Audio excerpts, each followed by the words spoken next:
Students and all the viewers, उम्मीद है कि आप सब खैरियत से होंगे।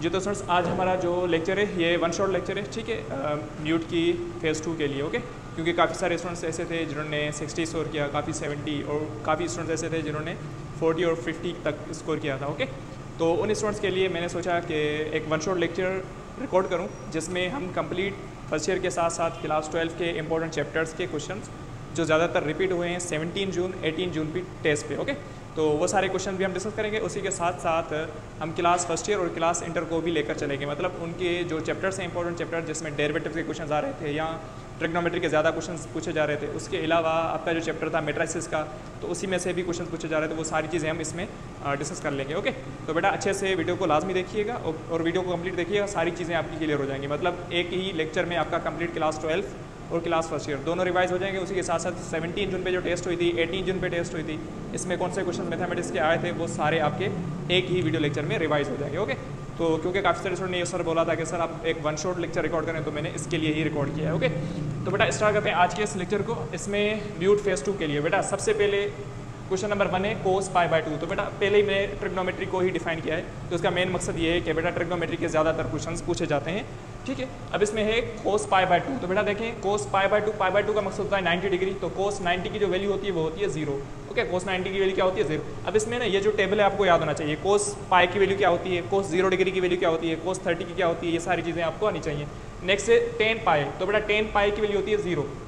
Okay, ten 2 pi is also 0, ten 3 पाई भी 0 हो जाता है। ठीक है, सारी चीज़ें 0 होती हैं। ओके, उसके बाद क्वेश्चन नंबर 3 है टेन 225। तो बेटा देखिए, अगर टेन 225 है तो मैंने आपको ये कोऑर्डिनेट सिस्टम में चेंज करना सिखाया था कि जब आप इसको चेंज करते हैं तो 0 डिग्री 90 डिग्री, ये होगा 180 डिग्री। जैसे एक्स एक्सिस को क्रॉस करेगा तो टेन टेन में ही रहता है, तो टेन टेन ही रहेगा।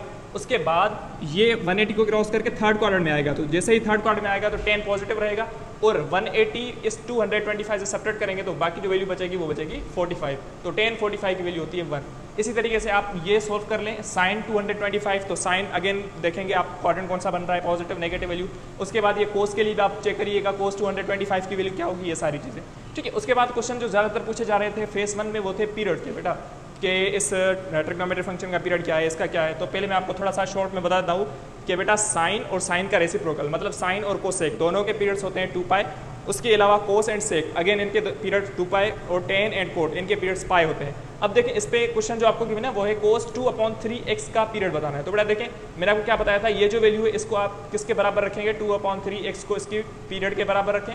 ओके, फिर क्रॉस मल्टीप्लाई करवा दें। जैसे क्रॉस मल्टीप्लाई करेंगे 3 से मल्टीप्लाई होकर ये 6 पाई होगा, और फिर 2 को जैसे डिवाइड करेंगे तो ये कैंसिल होकर आंसर क्या आ जाएगा, 3 पाई आ जाएगा। ठीक है, तो इसका पीरियड क्या बनेगा, इसका पीरियड बनेगा 3 पाई। इस तरीके से आप सॉल्व कर सकते हैं। ओके, इस तरीके से आप डिफरेंट क्वेश्चंस पूछे जा सकते हैं। जैसे अगर पीरियड पूछा जाए को साइन, सॉरी ये 3 पाई ऊपर आएगा। ओके, तो ये होगा 3 पाई। अब देखिए, अब ये क्वेश्चन है साइन 1/5 का पीरियड बताना है। तो बेटा इससे ही पैटर्न का क्वेश्चन पूछा गया था मेरान में कोस 1/6 पाई का। ठीक, अब यहाँ पे कोस 1/5 पाई। तो बेटा अगेन इस 1/5 पाई को किसके बराबर रखेंगे, इसके पीरियड के बराबर रखें, 2 पाई के बराबर रखें। तो 2 को जैसे मल्टीप्लाई करेंगे तो इसका आंसर आएगा 10 पाई। तो इसका पीरियड जो होगा वो होगा 10 पाई। तो इस तरीके से आप इजीली पीरियड के क्वेश्चन को सॉल्व कर सकते हैं। सारी चीज़ें बिल्कुल ईजी होती हैं। अगर यहाँ पे 10 हो तो 10 के लिए आप किसके बराबर रखेंगे, पाई के बराबर, क्योंकि 10 का पीरियड पाई होता है। ठीक है, उसके बाद क्वेश्चन नंबर 6, ये साइन अल्फा और कोस अल्फा प्लस बीटा के फॉर्मूलेज आपको आने चाहिए। कोस अल्फा प्लस बीटा, इसका फॉर्मूला होता है कोस अल्फा कोस बीटा, और अगर यहाँ पे प्लस है फिर यहाँ पे माइनस आएगा साइन अल्फा, और ये होगा साइन बीटा। ओके, अगर यहाँ पे प्लस साइन है यहाँ माइनस आ जाएगी, यहाँ पर माइनस होगी तो यहाँ प्लस साइन आ जाएगी। ठीक है, ये फॉर्मूला होता है कोस अल्फा प्लस बीटा का। इसी तरीके साइन अल्फा साइन बीटा का फॉर्मूला आपको आना चाहिए। साइन अल्फा प्लस बीटा का फॉर्मूला क्या होता है, sine alpha sine alpha cos beta plus cos alpha sign beta. अगर वहाँ पे प्लस होगा तो यहाँ पे प्लस आ जाएगा, तो साइन का भी आपको याद होना चाहिए। उसके बाद डबल एंगल फार्मूला आपको आने चाहिए। साइन 2 थीटा का फार्मूला भी पूछा गया है, इसकी वैल्यू होती है 2 साइन थीटा कोस थीटा, ये वैल्यू होती है इसकी। अगर यहाँ पे कोस 2 थीटा पूछा जाए तो कोस 2 थीटा फार्मूला होता है 1 - 2 साइन स्क्वायर थीटा, यहाँ होता है 2 कोस स्क्वायर थीटा -1, 2 कोस स्क्वायर थीटा -1, और इसका एक और फॉर्मूला होता है वो होता है sine square theta minus cos square. ये सारे फॉर्मूलेज होते हैं किसके, कोस 2 थीटा के, ये भी आपको आने चाहिए। ओके, उसके बाद क्वेश्चन है 1 - कोस स्क्वायर थीटा। तो बेटा 1 - कोस स्क्वायर थीटा ये हम सॉल्व करते हैं बाय आइडेंटिटी से। अब आइडेंटिटी कौन सी होती है, वो होती है sine square theta plus cos square theta is equal to 1। ये आइडेंटिटी से अगर मैं कोस को यहाँ लेकर आऊँ तो 1 - कोस स्क्वायर हो जाएगा, और 1 - कोस स्क्वायर किसके बराबर हो जाएगा, साइन स्क्वायर के बराबर हो जाएगा। तो 1 - cos square theta is equal to sine square theta. इस तरीके से आप सॉल्व कर सकते हैं। ओके, ये भी क्वेश्चन पूछा गया है। आगे है कॉम्प्लेक्स नंबर का चैप्टर, इसमें है कॉन्जुगेट ऑफ 1 - 3 आयोटा। तो बेटा वहाँ पे पूछा गया था 1 - 4 आयोटा, तो इसका कॉन्जुगेट का मकसद होता है बेटा इसकी इमेजरी पार्ट की साइन चेंज करना। तो इमेजरी पार्ट की साइन चेंज करेंगे तो ये होगा 1 + 3 आयोटा। अगर यहाँ पे पूछा जाता कोई और नंबर तो उस तरीके से आप इसे सॉल्व कर सकते हैं। ठीक है, यहाँ इसमें मॉड्यूलस कैसे फाइंड करते हैं ये भी आपको आना चाहिए। ठीक है, यहाँ एडिटिव इनवर्स कॉम्प्लेक्स नंबर का कैसे फाइंड करते हैं। ठीक है, यहाँ एडिटिव आइडेंटिटी कॉम्प्लेक्स नंबर में 0,0 होती है, या मल्टीप्लिकेटिव इनवर्स कैसे फाइंड करते हैं, ये सारी चीज़ें। और मल्टीप्लिकेटिव इनवर्स का फॉर्मूला आप लिख लें, वो क्या होता है, Z इनवर्स = A/A² + B² और ये होगा -B/A² + B²। ये फार्मूला हम यूज़ करते हैं किसके लिए, कॉम्प्लेक्स नंबर के एडिटिव इनवर्स को फाइंड करने के लिए। ये फार्मूला आप अच्छे तरीके से याद कर लें। ओके, मगर अगर ये होता है कि अगर क्वेश्चन आपको आ जाए तो फिर इस तरीके से आप इजीली सॉल्व कर सकते हैं। नेक्स्ट क्वेश्चन है, Z को अगर Z के बार से मल्टीप्लाई करेंगे, मतलब Z कोई भी कॉम्प्लेक्स नंबर है उसके कॉन्जुगेट के साथ मल्टीप्लाई करेंगे तो ये आइडेंटिटी होती है, ये होता है mod ऑफ Z का होल स्क्वायर। ठीक है, कभी कभी ये डायरेक्टली क्वेश्चन आ जाता है कि Z × Z bar is also equal to mod of Z का स्क्वायर। ओके, ये आइडेंटिटी आपको आनी चाहिए। नेक्स्ट से किसी भी नंबर का अगर हम डबल कॉन्जुगेट करेंगे तो आंसर Z आ जाता है, मतलब वो ही कॉम्प्लेक्स नंबर आ जाता है। तो ये भी आपको आना चाहिए, किसी भी कॉम्प्लेक्स नंबर का डबल बार करेंगे तो आंसर वही आ जाता है। इसमें एक कम्यूटेटिव प्रॉपर्टी होल्ड करती है, प्लस में, एडिशन में, ये सारी चीज़ें आपको आनी चाहिए। ठीक है, उसके बाद क्वेश्चन नंबर है 13, if roots are equal then discriminant will be. तो बेटा देखें, अगर किसी भी क्वाड्रेटिक इक्वेशन के रूट्स बराबर हो जाते हैं तो वहाँ पे डिस्क्रिमिनेंट का आंसर जो आ जाता है ना, मतलब डी की जो वैल्यू आ जाती है वो आती है 0। अगर डिस्क्रिमिनेंट 0 के बराबर आ गया तो डिस्क्रिमिनेंट की वैल्यू क्या होती है हमें पता है ना, B² - 4AC ये वैल्यू होती है। अगर ये वैल्यू हम किसी भी क्वाड्रेटिक इक्वेशन की सॉल्व करें, अगर इसकी वैल्यू 0 आ गई तो उसके रूट्स हमेशा क्या हो जाते हैं, इक्वल, क्योंकि क्वाड्रेटिक के रूट्स 2 ही निकलते हैं। अगर इसकी वैल्यू >0 आ गई तो फिर उसके रूट्स क्या हो जाते हैं, रियल एंड अनइक्वल आ जाते हैं। ओके, इस तरीके से अगर डी की वैल्यू <0 आ गई तो फिर रूट्स कॉम्प्लेक्स हो जाते हैं। ये सारी चीज़ें आपको आनी चाहिए। नेक्स्ट क्वेश्चन है 14, sum of the roots of the equation. इस इक्वेशन के रूट्स का सम फाइंड करना है। तो बेटा सम ऑफ द रूट्स का जो फॉर्मूला होता है वो होता है -B/A। ओके, अब देखें यहाँ पे b की वैल्यू क्या होती है, b होता है कोएफिशिएंट ऑफ x। तो बेटा देखें कोएफिशिएंट ऑफ x क्या है, -4 और ये माइनस, तो ये हो जाएगा प्लस। ओके, उसके बाद a की वैल्यू तो यहाँ 1 है, तो a की वैल्यू 1 होगी, तो इसके सम ऑफ द रूट्स का आंसर जो होगा वो होगा 4। अगर यहाँ पे पूछा जाता है प्रोडक्ट ऑफ द रूट्स, तो प्रोडक्ट ऑफ द रूट्स का फॉर्मूला होता है C/A। तो देखें इस यहाँ पे c की वैल्यू क्या है 4, तो यहाँ पर रखेंगे 4/1, तो 4/1 मतलब 4, तो इसके प्रोडक्ट ऑफ द रूट्स का भी आंसर क्या आ जाता, 4 आ जाता। तो इस तरीके से सम ऑफ द रूट्स का formula -B/A, product of the roots का फॉर्मूला C/A, ये सारी चीज़ें आपको आनी चाहिए। ठीक है, नेक्स्ट क्वेश्चन है क्वेश्चन नंबर 15 कि 1 + ω + ω²। बेटा इसे हम कहते हैं क्यूब रूट्स ऑफ यूनिटी। ठीक है, अगर क्यूब रूट्स ऑफ यूनिटी का आप सम करेंगे तो इसका आंसर हमेशा 0 आ जाता है। ठीक है, sum of cube roots of any number is always equals to 0, मतलब 1 + ω + ω² की वैल्यू क्या हो जाती है 0। और यहाँ पे आपको ओमेगा की वैल्यू भी आनी चाहिए। ओमेगा की वैल्यू क्या होती है, ठीक है, ओमेगा की वैल्यू होती है -1 + √3 आयोटा/2, ये वैल्यू होती है। अगर यहाँ पे हो ω² तो ω² की वैल्यू में फिर यहाँ पे माइनस आ जाता है, मतलब -1 - √3 आयोटा/2, तो ये होती है ω² की वैल्यू और ये होती है ओमेगा की वैल्यू। यही चीज़ें आपको आनी चाहिए। ओके, उसके बाद है मतलब sum of the cube roots of unity हमेशा 0 होगा। अगर यहाँ पे पूछा जाए 1 + ω², तो बेटा था कि 1 + ω² की वैल्यू, तो इस ओमेगा को इस साइड शिफ्ट करेंगे तो ये हो जाएगा माइनस का ओमेगा, तो 1 + ω² = -ω। अगर यहाँ पे पूछा जाता 1 + ω तो फिर इसका आंसर जाता -ω²। ठीक है, तो इस तरीके से आप इजीली सॉल्व कर सकते हैं। नेक्स्ट क्वेश्चन है, और यहाँ पे एक और चीज़ भी याद कर लें कि अगर इस क्यूब रूट्स की यूनिटी को अगर हम मल्टीप्लाई करवा दें तो इसका आंसर जाता है 1, मतलब 1 × ω × ω² जब आप करेंगे तो ये हो जाएगा ω⁻3, और ω⁻3 किसके बराबर होता है 1। तो product of the cube roots of unity is equals to 1, sum of the cube roots of unity is equals to 0। ठीक है, इस तरीके से आप सॉल्व कर सकते हैं। नेक्स्ट क्वेश्चन है 17, रेसिप्रोकल ऑफ ओमेगा। तो बेटा ये जो क्यूब रूट्स ऑफ यूनिटी होते हैं ना, ये एक दूसरे के रेसिप्रोकल होते हैं। ओके, अगर हो ओमेगा तो ओमेगा का रेसिप्रोकल होगा ω²। ओके, अगर हो यहाँ पे ω² तो ω² का रेसिप्रोकल हो जाता है ओमेगा, क्योंकि हमने पढ़ा है ना कि अगर हम ओमेगा को ω² के साथ मल्टीप्लाई करवा देते हैं तो आंसर 1 आता है। अगर इस ω² को यहाँ शिफ्ट कर दें तो ओमेगा की वैल्यू क्या आ जाएगी 1/ω²। तो देखिए ओमेगा का रेसिप्रोकल क्या होगा ω²। उसी तरीके से अगर आप इस ω² को छोड़ें, इस ओमेगा को नीचे ले आए तो ये होगा ओमेगा और ये ω² हो जाएगा। तो ω² is the reciprocal of omega and omega is the reciprocal of ω², एक दूसरे के रेसिप्रोकल। ओके, इसके बाद क्वेश्चन नंबर 18 है विच टाइप ऑफ मैट्रिक्स। तो ये कौन सा मैट्रिक्स, तो बेटा देखें अगर मेन डायगोनल की एंट्री 0 ना हो, बाकी एंट्री 0 हो तो वो होता है डायगोनल मैट्रिक्स। लेकिन अगर यहाँ पे ये दोनों इक्वल हो गए तो फिर वो बन जाता है स्केलर मैट्रिक्स। अगर ये दोनों फिर 1 1 बन गए तो वो हो जाता है यूनिट मैट्रिक्स। ओके, तो ये जो मैट्रिक्स है ना, इस मैट्रिक्स हम कहते हैं डायगोनल मैट्रिक्स। क्या कहते हैं, डायगोनल मैट्रिक्स। ये चीज़ें आपको आनी चाहिए। ठीक, मतलब डायगोनल मैट्रिक्स क्या होता है, ऐसा मैट्रिक्स जिसकी मेन डायगोनल एंट्री 0 ना हो, बाकी सारी एंट्री 0 हो।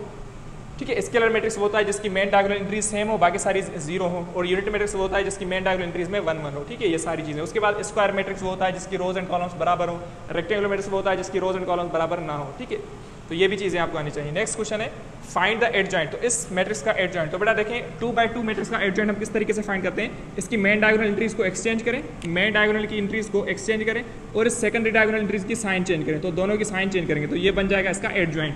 तो 2/2 मैट्रिक्स का एडजॉइंट भी पूछा गया है। तो यहाँ पे आपको कोई और मैट्रिक्स अगर आपको दे दिया जाए तो 2/2 में आप इजीली उस तरीके से आप एडजॉइंट फाइंड कर सकते हैं। कैसे? इसकी मेन डायगोनल की एंट्रीज को एक्सचेंज करें और सेकेंडरी डायगोनल एंट्रीज की साइन चेंज करेंगे बस, ठीक है। नेक्स्ट क्वेश्चन है बेटा देखें अगर ये दो सिंबल्स यूज़ किए गए ना ये, तो इसका मकसद होता है डिटरमिनेंट फाइंड करना, ओके। तो यहाँ पे अगर लिखा ना हुआ हो, इस तरीके से लिखा हुआ ना, तो इसका मकसद है ये पूछ रहा है कि इसका डिटरमिनेंट बताओ। तो बेटा 3/3 मैट्रिक्स का डिटरमिनेंट, तो इसमें ज़्यादातर प्रॉपर्टीज़ यूज़ होती हैं, आपको ये प्रॉपर्टीज़ आनी चाहिए, ठीक है। डिटरमिनेंट का अगर लेक्चर आपने नहीं देखा तो वो लेक्चर देखें जिसमें मैंने कंप्लीट डिटरमिनेंट की प्रॉपर्टीज़ पढ़ा रखी है, ओके। तो बेटा देखें अगर आपको कोई भी मैट्रिक्स ऐसा गिवन है जो डायगोनल मैट्रिक्स है, तो डायगोनल मैट्रिक्स का डिटरमिनेंट हम फाइंड आउट करते हैं उसकी मेन डायगोनल एंट्रीज का मल्टीप्लिकेशन। तो इसकी मेन डायगोनल की एंट्रीज ये जो है ना, इनका आप मल्टीप्लिकेशन करें, तो जैसे मल्टीप्लिकेशन करेंगे तो ये होगा 4 × 2 × -1, तो इसका आंसर क्या आएगा -8, तो इसका डिटरमिनेंट होगा -8। अगर यहाँ पे कोई और इंट्रीज होती तो फिर इस तरीके से आप इजीली सॉल्व कर सकते हैं। तो डायगोनल मैट्रिक्स की इंट्रीज को मल्टीप्लिकेशन को क्या कहते हैं? डिटरमिनेंट कहते हैं। अगर यहाँ पे होता यूनिट मैट्रिक्स, तो यूनिट मैट्रिक्स का डिटरमिनेंट भी पूछा जाता है कि यूनिट मैट्रिक्स का डिटरमिनेंट क्या है, तो यूनिट मैट्रिक्स का डिटरमिनेंट होता है 1, ओके। उसके बाद क्वेश्चन नंबर 21 है, तो इस मैट्रिक्स का डिटरमिनेंट, तो बेटा देखें अगर किसी भी मैट्रिक्स का एक कंप्लीट रो या एक कंप्लीट कॉलम 0 हो गया तो उसका डिटरमिनेंट 0 हो जाता है, तो इसका डिटरमिनेंट हो जाएगा 0। अगर यहाँ पे कोई और ऐसा मैट्रिक्स दे दिया जाता है तो फिर वहाँ पे ज़्यादातर प्रॉपर्टीज यूज होती हैं, तो इसके लिए डिटरमिनेंट की प्रॉपर्टीज आपको आनी चाहिए। आगे चलते हैं। स्क्वायर मैट्रिक्स क्या होता है? स्क्वायर मैट्रिक्स ऐसा मैट्रिक्स होता है जिसमें रोज और कॉलम्स बराबर हो जाते हैं, जैसे 2/2 हो गया, 3/3 हो गया, 4/4 हो गया, सारे मैट्रिक्स क्या बन जाते हैं? Square matrix. तो इसका भी क्वेश्चन आया है, पूछा गया है ये भी। नेक्स्ट क्वेश्चन है अगर किसी भी मैट्रिक्स का अगर हम ट्रांसपोज करें, तो ट्रांसपोज किसे हम कहते हैं? To interchange rows into columns, ठीक है। रोज को कॉलम्स में कर देना ट्रांसपोज होता है। अगर किसी भी मैट्रिक्स का ट्रांसपोज करें, सेम मैट्रिक्स आ रहा है तो उसे हम कहते हैं सिमेट्रिक मैट्रिक्स। क्या कहते हैं? Symmetric matrix. ये भी क्वेश्चन पूछा गया है 18 जून पे जो टेस्ट हुई थी, सेकंड शिफ्ट में या फर्स्ट शिफ्ट में, आई थिंक सो, ओके। तो अगर ये होता अगर A ट्रांसपोज -A के बराबर हो जाता फिर वो बन जाता है SQ सिमेट्रिक मैट्रिक्स। तो ये चीज़ें आपको आनी चाहिए। नेक्स्ट से अगर दो मैट्रिक्स इक्वल हैं, तो बेटा अगर दो मैट्रिक्स इक्वल हैं तो इसका मतलब ये होता है कि हर एंट्री के बराबर होगी, ओके। तो इसका मकसद है अगर ये दोनों मैट्रिक्स इक्वल हैं तो बताओ x + y की वैल्यू क्या होगी। तो बेटा देखें यहाँ पर x क्या है? ये है, और यहाँ पे x ये एलिमेंट है, तो x किसके बराबर हो गया? 4। x किसके बराबर हो गया? 4। अब यहाँ पे y देखें, ये y है और ये y की वैल्यू है, ओके। तो x की वैल्यू 4, y की वैल्यू 6 2, तो दोनों को जब आप ऐड करेंगे तो 4 + 2 आंसर विल बी 6। तो इस तरीके से भी क्वेश्चन पूछे जाते हैं। तो दो मैट्रिक्स को इक्वल करके आप इजीली भी सॉल्व कर सकते हैं। यहाँ कभी कभी डिटरमिनेंट में भी ऐसा होता है कि आपको यहाँ पे x की या y की कोई वैल्यू दे दी जाती है और आपसे पूछते हैं अगर इसका डिटरमिनेंट 0 है तो बताओ इस यहाँ पर x की वैल्यू क्या होगी। तो इस तरीके से क्वेश्चन पूछे जाते हैं, ओके। और एक बात हमेशा याद रखिएगा, ऐसा मैट्रिक्स जिसका डिटरमिनेंट 0 हो वो होता है सिंगुलर मैट्रिक्स। ये भी पूछा गया क्वेश्चन। तो ऐसा मैट्रिक्स जिसका डिटरमिनेंट 0 ना हो तो वो होता है नॉन सिंगुलर मैट्रिक्स, ठीक है। नेक्स्ट क्वेश्चन है सीक्वेंस सीरीज से क्वेश्चन पूछे गए थे, तो ये भी क्वेश्चन एग्जैक्टली ये सेम ही क्वेश्चन आया था। Find the next term of the series. इस सीरीज सीक्वेंस की या नेक्स्ट टर्म क्वेश्चन बता रही है। तो देखें बेटा यहाँ पे 1 3 7, तो आप मेन देखें यहाँ पे डिफरेंस कितना है। यहाँ डिफरेंस देखेंगे तो इसका डिफरेंस 2 है, यहाँ पे डिफरेंस देखें तो 4, यहाँ पे डिफरेंस देखें तो 8, यहाँ पे डिफरेंस देखें तो 16। अब आगे वाली जो टर्म होगी इसमें डिफरेंस कितना होना चाहिए? अगर 16 है तो डिफरेंस कितना होना चाहिए? 32 का डिफरेंस होना चाहिए। तो जैसे आप 32 का डिफरेंस यहाँ पे करेंगे तो इसका आंसर आएगा 63। तो इसकी नेक्स्ट टर्म क्या हो जाएगी? 63। फिर आगे वाले डिफरेंस कितना हो जाएगा? 64 हो जाएगा, ओके। तो इस तरीके से ये भी क्वेश्चन एग्जैक्टली सेम क्वेश्चन पूछा गया है। नेक्स्ट क्वेश्चन है find the fourth term of the sequence. तो बेटा इस तरीके से आपको एक सीक्वेंस गिवन होती है और आपसे पूछा जाता है इसकी फोर्थ टर्म, फिफ्थ टर्म या सिक्स्थ टर्म बताओ। तो आप डायरेक्टली वो वैल्यू आप इसमें पुट करते हैं। जैसे वैल्यू यहाँ पे पुट करेंगे तो 4 का स्क्वायर होगा, 4 का स्क्वायर 16 होगा, और 16 - 4 क्योंकि n तो 4 है ना, 16 - 4 होगा 12, और 12 को 2 के साथ डिवाइड करेंगे तो इसका आंसर जाएगा 6, ठीक है। तो यहाँ पे जो भी आपको सीक्वेंस गिवन हो उस सीक्वेंस में जो भी आपसे टर्म पूछी जाए वो वैल्यू आप इसमें पुट करते हैं, ठीक है। उसके बाद 27 क्वेश्चन है, और बेटा यहाँ पे एक और कंडीशन आप याद रखिएगा, sum of the natural number, sum of the nth natural numbers का फॉर्मूला n × n + 1/2, ये भी आपको आना चाहिए। Sum of the square of the natural numbers का भी फॉर्मूला आपको आना चाहिए, n × n + 1 2n + 1 / 6, ठीक है। उसके बाद sum of the even number, sum of the odd numbers, ये सारे फॉर्मूले आपको एज इट आने चाहिए, ठीक है। उसके बाद क्वेश्चन नंबर 27 है हार्मोनिक मीन का फॉर्मूला। तो बड़ा हार्मोनिक मीन का जो फॉर्मूला होता है वो होता है 2ab / a + b, ठीक है। ये फॉर्मूला आपको आना चाहिए। उसके बाद ये ज्योमेट्रिक मीन का फॉर्मूला आपको आना चाहिए। ज्योमेट्रिक मीन का फॉर्मूला क्या है बेटा? इसका फॉर्मूला होता है ±√ab, ±√ab, ये फॉर्मूला होता है ज्योमेट्रिक मीन का। अर्थमेटिक मीन का फॉर्मूला होता है a + b / 2, ओके। ये फॉर्मूले भी आपको आने चाहिए, ठीक है। आगे चलते हैं। क्वेश्चन नंबर 30 है how many words can be arranged by the letters of the hello. तो बेटा आपको ये वर्ड गिवन है हेलो, इसमें जितने भी लेटर्स हैं इनको अरेंज करते हुए हम कितने वर्ड्स बना सकते हैं। तो इस तरीके से यहाँ पे आपको क्वेश्चन पूछा गया था करेज वर्ड का। तो करेज वर्ड को यूज़ करते हुए हम किसने वर्ड्स लेटर्स बना सकते हैं। अगर आपसे यहाँ पे कोई और वर्ड पूछा जाता तो इसका भी एक क्वेश्चन लाजमी आता है। ठीक है, तो हेलो वर्ड्स। तो बेटा सबसे पहले देखें इसमें टोटल वर्ड्स के लेटर्स कितने हैं 1 2 3 4 5, टोटल 5। तो ऊपर 5 फैक्टोरियल रखेंगे, नीचे आप जितने कोई नंबर जो रिपीट हो रहा है उतनी बार उसकी फैक्टोरियल की फॉर्म में लिखेंगे। तो एच रिपीट नहीं हो रहा, ई भी नहीं हो रहा, एल 2 टाइम हो रहा है तो डिवाइड में लिखेंगे 2 फैक्टोरियल, और ओ भी नहीं हो रहा रिपीट तो 5 फैक्टोरियल होता है 120, 2 फैक्टर होता है 2, तो इसका आंसर आ जाएगा 60। तो मतलब 60 हम डिफरेंट लेटर्स बना सकते हैं इनके लेटर्स को स्क्रैम्बल करके, चेंज करके। आगे चलते हैं 31 क्वेश्चन है from 10 people in how many ways we can choose 5 people for trip. तो बेटा अगर हमारे पास टोटल 10 पीपल हैं, इन 10 पीपल को चूज़ करते हुए अगर हम 5 पीपल कितने तरीकों से चूज़ कर सकते हैं। तो बेटा ये तो सीधा जब भी चूज़ का क्वेश्चन हो हम डायरेक्टली क्या करते हैं कॉम्बिनेशन का फॉर्मूला यूज़ करते हैं। तो बेटा देखें ये हो जाएगा 10 कॉम्बिनेशन 5, 10 कॉम्बिनेशन 5 बाय ट्रिक के थ्रू इसका आंसर निकालें। तो 10 - 5, तो 10 को 5 टाइम्स ओपन करें, लेकिन बैकवर्ड कैसे ओपन करें, आप ऐसे करेंगे 10 × 9 × 8 × 7 × 6, 5 टाइम्स हो गया। और बचे कितने थे 5, तो नीचे 5 फैक्टर ओपन करेंगे तो 5 4 3 2 एंड 1। ये ट्रिक आप अप्लाई करके इसका सॉल्यूशन निकाल सकते हैं। फिर आप इसे कैंसिल कर दें तो 2 3 × 6, 6 से कैंसिल हो जाएगा, 4 1 टाइम ये 2 टाइम होगा। ठीक है, 10 1 टाइम ये 2 टाइम। इस तरीके से आप मल्टीप्लाई करेंगे तो आपको आंसर मिल जाएगा। ठीक है बेटा, तो ये ट्रिक आपको आनी चाहिए कॉम्बिनेशन को सॉल्व करते हुए। नेक्स्ट क्वेश्चन है n कॉम्बिनेशन 0 किसके बराबर होता है। तो बेटा n कॉम्बिनेशन 0 होता है 1 के बराबर। ठीक है, उसके बाद है n कॉम्बिनेशन n, ये भी 1 के बराबर होता है। ये चीज़ें आपको आनी चाहिए। और कॉम्बिनेशन और परमुटेशन का जो फॉर्मूला होता है ना, n में डिफरेंस और इनके फॉर्मूले आपको दोनों आने चाहिए। परमुटेशन का जो फॉर्मूला होता है वो होता है NPR = n factorial divide by n - r factorial. ये होता है परमुटेशन का फॉर्मूला। और कॉम्बिनेशन का फॉर्मूले में यहाँ पर सिर्फ r फैक्टोरियल होता है। और दोनों में अगर रिलेशन पूछा जाए तो ये रिलेशन होता है कॉम्बिनेशन एंड परमुटेशन के फॉर्मूले में। तो n कॉम्बिनेशन r को अगर r फैक्टोरियल से मल्टीप्लाई करेंगे तो एक्जैक्टली NPR यानी n परमुटेशन r का फॉर्मूला बन जाएगा। तो परमुटेशन के फॉर्मूले भी आपको आने चाहिए। नेक्स्ट क्वेश्चन है if 2 dice are rolled what is the probability for getting sum 13। तो बेटा अगर 2 डाइस को हम रोल करें तो बेटा प्रोबेबिलिटी में जो चीज़ें आती हैं ना, आप एक तो बात ये हमेशा याद रख लें कि इम्पॉसिबल इवेंट की जो प्रोबेबिलिटी होती है वो 0 होती है, श्योर इवेंट की प्रोबेबिलिटी 1 होती है, और प्रोबेबिलिटी का आंसर 0 और 1 के बीच में आता है। ठीक है, 0 से छोटा नहीं होता, 1 से बड़ा नहीं होता। ठीक है, ये सारी चीज़ें। और प्रोबेबिलिटी में जो ज़्यादातर क्वेश्चन पूछे जाए ना तो वो मैंने क्वेश्चन लिखे हैं। ठीक है, अब ये क्वेश्चन है अगर 2 डाइस को हम रोल कर रहे हैं तो प्रोबेबिलिटी बताओ कि उन दोनों का सम 13 आ जाए। तो बेटा देखें अगर किसी भी डाइस को हम रोल करते हैं तो उसकी टोटल आउटकम्स कितनी होती हैं, तो आप बता सकते हैं उसकी आउटकम्स होती हैं 1 2 3 4 5 एंड 6, ये आउटकम्स होती हैं। ठीक है, तो मतलब अगर किसी भी डाइस को हम रोल करेंगे ना तो ज़्यादातर जो सम बनेगा वो 12 ही बन सकता है, क्योंकि अगर दोनों में 6 6 आ गया तो भी इसका ज़्यादा से ज़्यादा यानी मैक्सिमम जो सम बनेगा वो बनेगा 12। तो मतलब 13 कभी भी सम नहीं बन सकता। अगर हम 2 डाइस को रोल कर रहे हैं तो 13 सम कभी भी नहीं बनेगा। अगर 13 सम ही नहीं बन रहा तो फिर इसकी प्रोबेबिलिटी क्या होगी 0। मतलब ये हो ही नहीं सकता, इसके यानी आने के चांसेस ही नहीं है कि सम 13 बन जाए। अगर यहाँ पे सम 10 होता, 7 होता, ठीक है, या 4 होता तो हम फिर निकाल सकते थे। हाँ, फिर इस तरीके से फिर उसकी प्रोबेबिलिटी हम निकाल सकते हैं। लेकिन अगर सम 13 पूछा गया तो फिर इसकी चांसेस ही नहीं आने के। नेक्स्ट क्वेश्चन है इफ़ 2 कॉइन नहीं, ये होगा इफ़ 2 कॉइन आर टॉस। चलो if 2 coin are tossed what is the probability of getting at most 1 tail. तो बेटा अगर आप 2 कॉइन को टॉस करेंगे तो ज़्यादा से ज़्यादा कितने टेल आ सकते हैं। तो बेटा देखें अगर 2 कॉइन को टॉस करते हैं उसकी यानी आउटकम्स होते हैं हेड हेड, और ये होता है हेड टेल, और ये होता है टेल हेड और टेल टेल।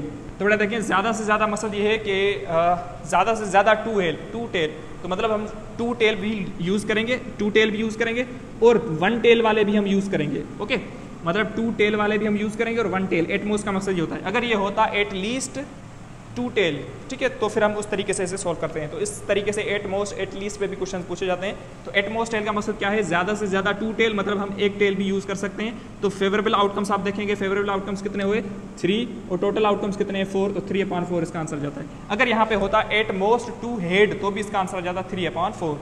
ठीक है बेटा, नेक्स्ट क्वेश्चन है how many necklaces can be made by using 6 different colour beads. तो बेटा देखें अगर बीड्स का क्वेश्चन हो, रिंग्स का क्वेश्चन हो, तो मैंने आपको क्या बताया था, उसका फॉर्मूला होता है n-1 फैक्टोरियल डिवाइड बाय 2।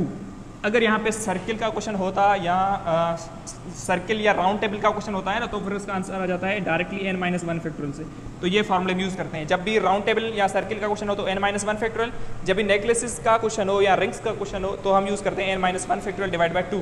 तो बेटा देखें टोटल डिफरेंट बीड्स कितने हैं 6, तो यहाँ पर आप दिखेंगे 6 - 1 फैक्टोरियल डिवाइड बाय 2, तो देखें 6 माइनस 1 फैक्टोरियल मतलब 5 फैक्टोरियल, तो 5 फैक्टोरियल तो होता है 120, 120 डिवाइड बाय 2, क्योंकि 2 फैक्टोरियल 2 होता है तो इसका आंसर जाएगा 60। तो मतलब हम 60 डिफरेंट नेकलेसेस बना सकते हैं उन 6 बीड्स को यूज़ करते हुए।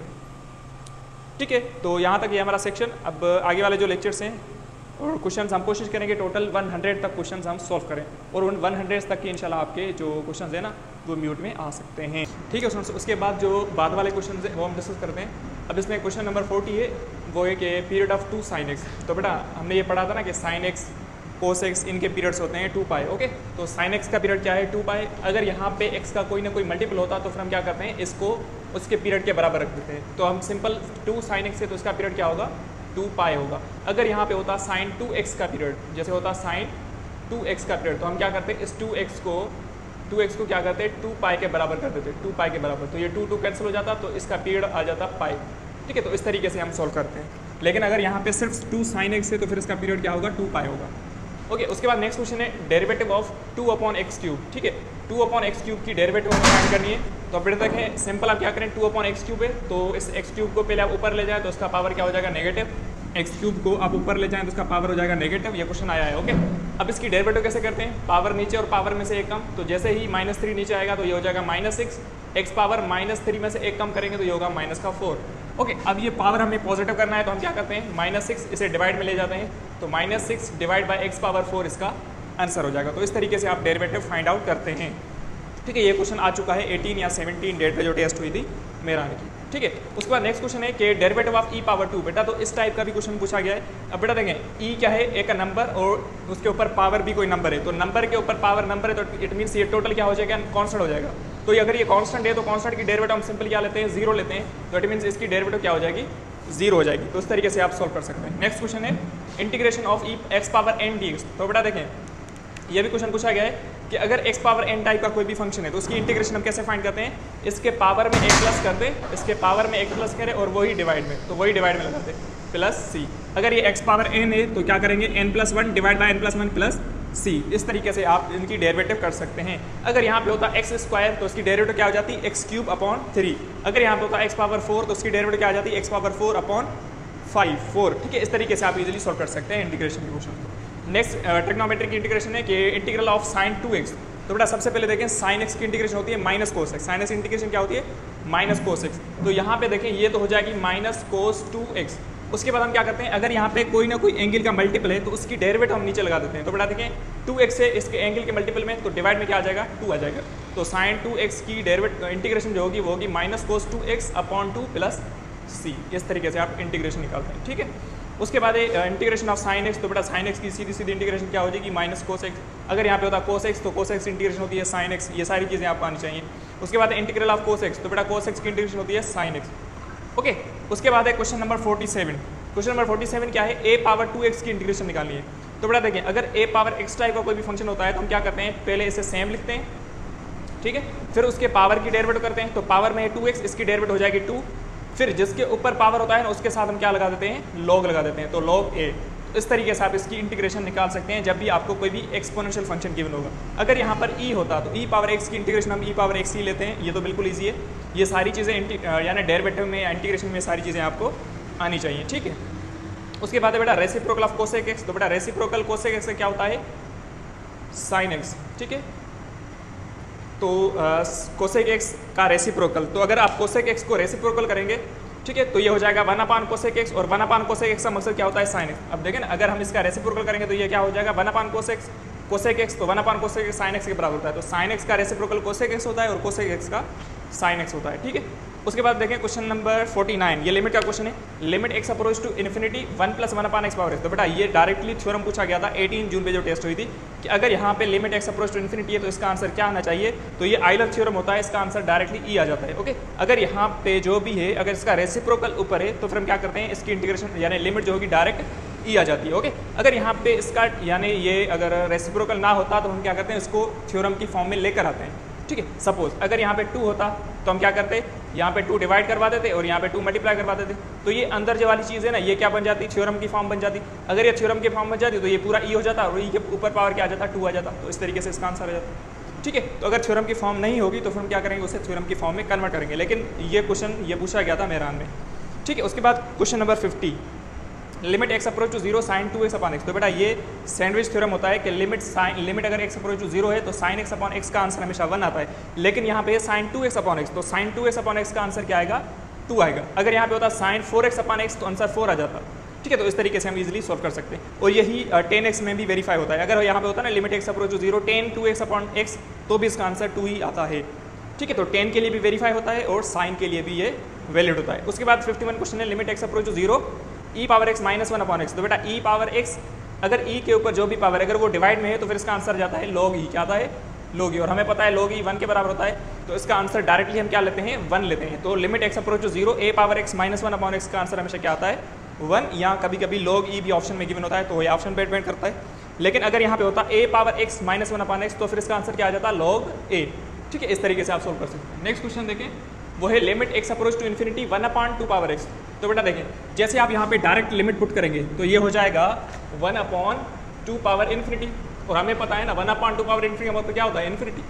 और अगर 1 अपॉन इन्फिनिटी है किसी भी नंबर को आप इन्फिनिटी से डिवाइड करेंगे तो इसका आंसर जाता है 0, तो फिर इसकी डायरेक्ट लिमिट क्या आ जाती है 0 आ जाती है। ठीक है, ये भी क्वेश्चन पूछा गया है। नेक्स्ट देखें limit x approach to infinity x square plus 2x minus 1 divide by 2 x square minus 3x plus 1। तो बेटा अगर इस टाइप का कोई भी क्वेश्चन हो तो उसकी मैंने आपको शॉर्ट ट्रिक बताई थी, वो क्या थी कि अगर यहाँ पे लिमिट इन्फिनिटी यानी सीक्वेंस ऑफ लिमिट गिवन है, अगर यहाँ पे जो भी पावर है अगर हाईएस्ट डिग्री ऊपर वाले को नीचे वाले की सेम है तो फिर इसका आंसर आता है यहाँ पे जो कोफिशिएंट होगा वो मतलब 1 और नीचे वाले का कोफिशिएंट क्या है 2, तो इसका आंसर जाता है डायरेक्ट 1 अपॉन 2।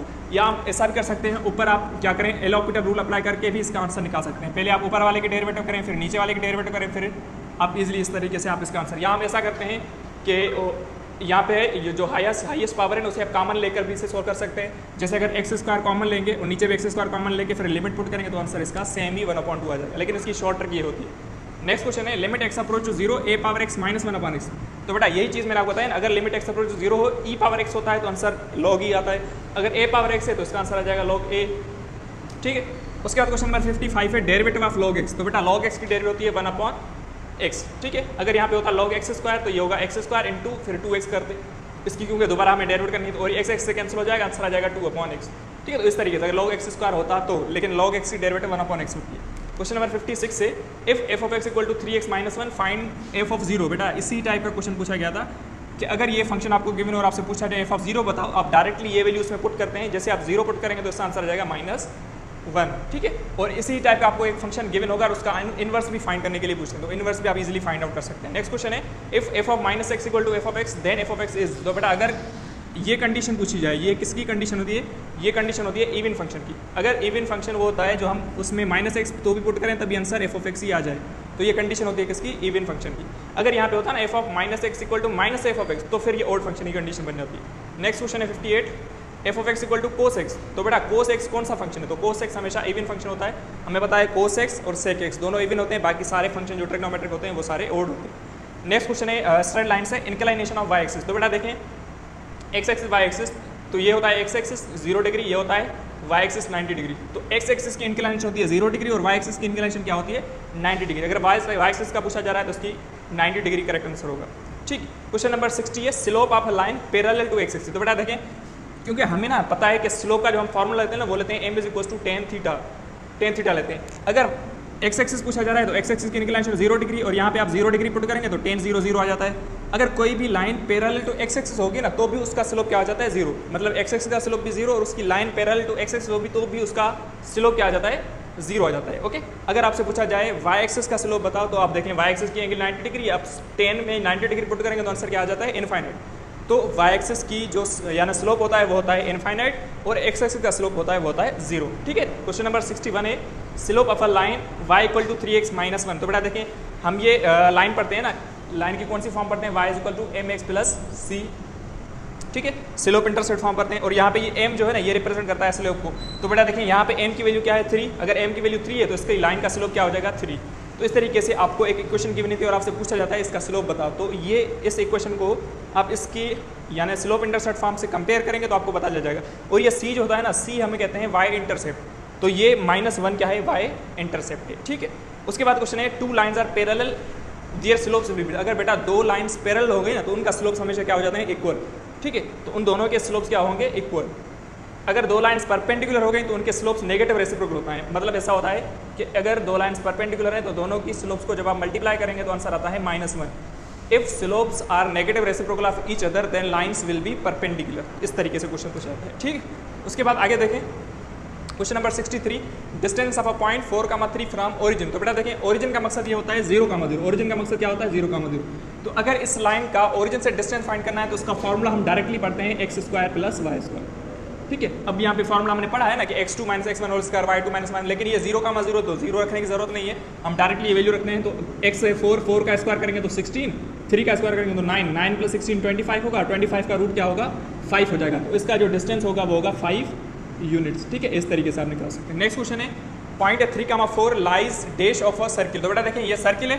अब आपसे पूछा जा रहा है कि ये जो लाइन है, ये जो पॉइंट है, इस सर्किल के आउटसाइड है, इनसाइड है, ऑन द यानी सर्किल है। तो बेटा देखें अगर पॉइंट की वैल्यू आप उसमें पुट कर रहे हैं सर्किल में, अगर उसका आंसर ग्रेटर देन 0 आए तो पॉइंट आउटसाइड हो जाएगी, अगर लेस देन 0 आ जाए तो पॉइंट इनसाइड हो जाएगी, अगर इक्वल टू 0 आ जाए तो पॉइंट ऑन द सर्किल हो जाती है। अब इस पॉइंट को आप इसमें पुट करें, जैसे आप पुट करेंगे तो आप देखें ये जैसे आप इसमें पुट करेंगे तो 3 का स्क्वायर 9 होगा और ये 4 का स्क्वायर 16 हो जाएगा। तो बेटा देखें यहाँ पे x² आपने पुट किया तो x क्या 3 9 ये हो गया और 4 का स्क्वायर क्या होगा 16। तो दोनों को ऐड किया तो आंसर क्या आ गया 25। तो बेटा देखिए 25 ग्रेटर देन 0 है। अगर ये ग्रेटर देन 0 है तो इसका मतलब क्या है ये पॉइंट इस सर्किल की आउटसाइड लाई कर रही है। ठीक है, आउटसाइड है। अगर ये लेस देन 0 आ जाता तो फिर इनसाइड हो जाती। ठीक है, उस पर क्वेश्चन है 65, if eccentricity is equal to 1। अगर इसेंट्रिसिटी 1 हो गई, किसी भी कोने की अगर इसेंट्रिसिटी 1 हो जाती है तो उसे हम कहते हैं पैराबोला। क्या कहते हैं? पैराबोला कहते हैं। अगर इसेंट्रिसिटी 0 आ जाती है वो सर्किल हो जाता है, अगर इसेंट्रिसिटी लेस देन 0 आ जाती है वो एलिप्स हो जाता है, अगर इसेंट्रिसिटी ग्रेटर देन 0 आ जाती है तो वो हाइपरबोला बन जाता है। नेक्स्ट क्वेश्चन है question number 66, centre of the circle. तो बेटा देखें सेंटर के लिए ये जो वैल्यूज है ना, इन वैल्यूज को हम नेगेटिव रेसिप्रोकल करके लेते हैं। अगर ये सेंटर में फाइंड करना है तो इसे हम क्या करते हैं पॉजिटिव लेते हैं और इसे क्या लेते हैं पॉजिटिव, तो ये बन जाता है सेंटर। अगर यहाँ पे ये प्लस होती तो फिर हम क्या लेते हैं माइनस लेते हैं, अगर यहाँ पे ये प्लस होता तो हम क्या लेते हैं माइनस। तो ये हो जाता है सेंटर किसी भी सर्किल का। तो इस टाइप के आपको एक क्वेश्चन गिवन होती है सर्किल की, आपसे पूछा जाता है इसका सेंटर बताओ। ठीक है, तो इजीली इस तरीके से फाइंड आउट कर सकते हैं। नेक्स्ट क्वेश्चन है if radius is 2 centimetre find the area of circle. तो बेटा एरिया ऑफ सर्किल का फॉर्मूला होता है पाई r स्क्वायर।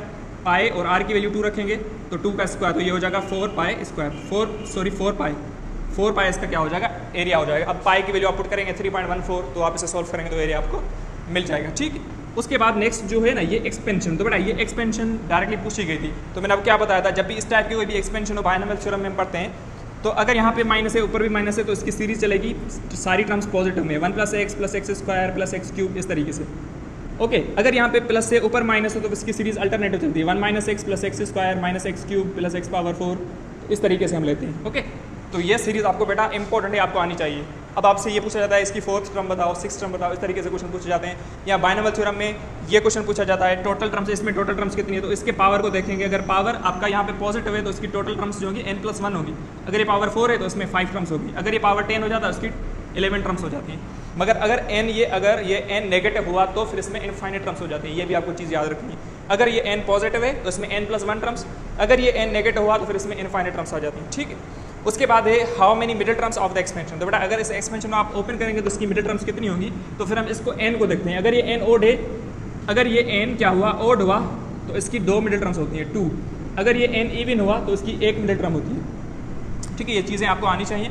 उसके बाद sum of the coefficient of sum of the all coefficients का फार्मूला या sum of the even coefficients का formula, sum of the odd coefficient का फार्मूला, ये सारी चीज़ें आपको बायनॉमियल थ्योरम में आनी चाहिए। अगर आपने ये लेक्चर्स नहीं पढ़े तो बेटा लेक्चर्स आप देख लें अच्छे से, और इंशाल्लाह ये जो लेक्चर है ना आपको बहुत ज़्यादा फायदा मिलेगा क्योंकि आपका इसमें क्विक रिवीजन हो जाएगा। ठीक है, तो उम्मीद करता हूँ कि ये कंप्लीट लेक्चर आपको समझ में आ चुका होगा, जिसमें हमने most important most repeated questions को सोल्व किया जो ज़्यादातर 17-18 जून पे आए थे। ठीक है, यहाँ जो मैंने समझे कि हाँ ये क्वेश्चंस आपको नेक्स्ट फेज़ 2 में पूछे जा सकते हैं। ठीक है, और एक बात बेटा हमेशा याद रखिएगा फेज़ 2 आपका ईजी होगा। ठीक है, as compare two phase 1, phase 2 आपका थोड़ा बहुत ईजी होगा। आप जस्ट इस वीडियो को कंप्लीट देखेंगे और समझेंगे ना तो आपका क्विक रिवीजन हो जाएगा मैथमेटिक्स का, और इंशाल्लाह इसमें से ही आपके क्वेश्चंस बहुत सारे क्वेश्चंस एंट्रेंस में मौजूद होंगे। ओके बेटा, तो उम्मीद है कि लेक्चर आपको अच्छे से समझ में आ चुका होगा और मेरी दुआएं आपके साथ हैं। इंशाल्लाह आपका phase 2 as compare two phase 1 बहुत ज़्यादा अच्छा होगा, और आप प्रैक्टिस करेंगे, आप मेहनत करेंगे, इंशाल्लाह आपका स्कोर भी बहुत ज़्यादा अच्छा इंशाल्लाह। और दुआ में याद रखिएगा। थैंक यू, अल्लाह हाफिज़।